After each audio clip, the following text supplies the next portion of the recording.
Hey guys, welcome to English inquiry YouTube channel. The students, आज की इस video में हम आपको सरल सरल वाक्यों का ट्रांसलेशन करना सिखाएंगे, जिसमें कि इज एम आर जैसी सहायक क्रियाओं का यूज होता है। तो चलिए देखते हैं। हमारा पहला वाक्य है, यह एक पतंग है। इसे ट्रांसलेट करने के लिए सबसे पहले तो हम यह की अंग्रेजी लिखेंगे, इसके बाद सहायक क्रिया इज यानी कि है की अंग्रेजी लिखेंगे, इसके बाद एक की अंग्रेजी लिखेंगे और लास्ट में पतंग की इंग्लिश लिख लेंगे। तो चलिए करते हैं इसे ट्रांसलेट। तो यह की इंग्लिश क्या होती है दोस्तों? दिस। दिस मीन्स होता है यह, तो यहाँ पर आप लिख लीजिए दिस। इसके बाद हमें क्या करना है की इंग्लिश लिखना है। तो इज।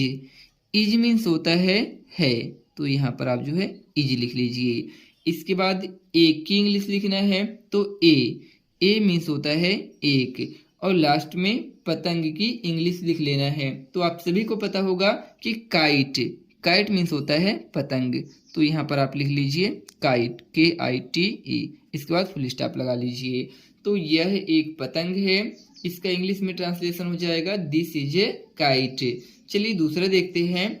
यह एक टोपी है। इसे आप कैसे ट्रांसलेट करेंगे? देखिए दोस्तों, जिस तरीके से आपने पहले वाले को किया है उसी तरीके से करना है। नियम वही है। सबसे पहले तो यह की इंग्लिश लिखना है।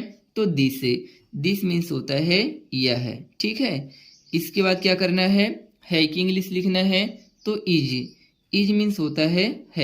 इसके बाद एक की इंग्लिश लिखना है। तो ए मीन्स होता है एक। इसके बाद टोपी की इंग्लिश लिख लेना है। तो कैप।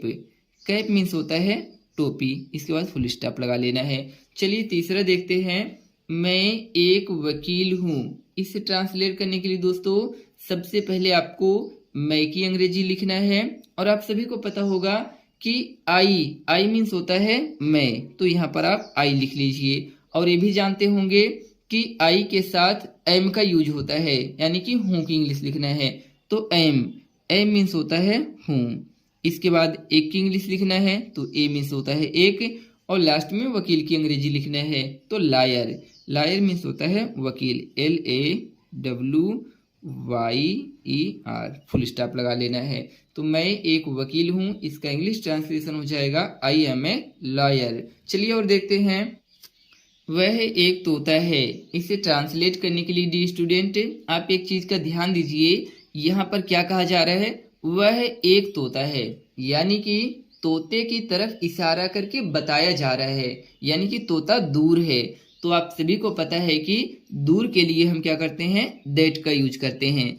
तो यहाँ पर आप लिख लीजिए that, THAT, that.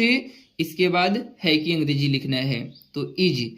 Is means होता है। इसके बाद ए मीन्स होता है एक, और पैरॉट। पैरॉट मीन्स होता है तोता, PARROT। तो वह एक तोता है, इसका इंग्लिश में ट्रांसलेशन हो जाएगा दैट इज ए पैरॉट। यहाँ पर फुल स्टॉप लगा लीजिए। चलिए पांचवा देखते हैं। आप एक नर्स हैं। इसे आप कैसे ट्रांसलेट करेंगे? ये भी दोस्तों जानते होंगे कि बहुवचन के साथ हम जो है आर का यूज करते हैं। तो यू मीन्स क्या होता है? आप, ठीक है। यू, इसके बाद आर। ये देखिए यहाँ पर बहुवचन है, ठीक है, आप, इसलिए हम यहाँ पर आर का यूज करेंगे। तो URA मीन्स होता है एक। इसके बाद नर्स, तो यहाँ पर आप लिख लीजिए नर्स, NURSE। फुल स्टॉप लगा लीजिए। तो आप एक नर्स हैं, इसका इंग्लिश में ट्रांसलेशन हो जाएगा URA, नर्स। चलिए दोस्तों आपके लिए एक वाक्य देते हैं, जिसका कि ट्रांसलेशन आप हमें कमेंट बॉक्स में करके बताएंगे। वाक्य है, आप एक डॉक्टर हैं।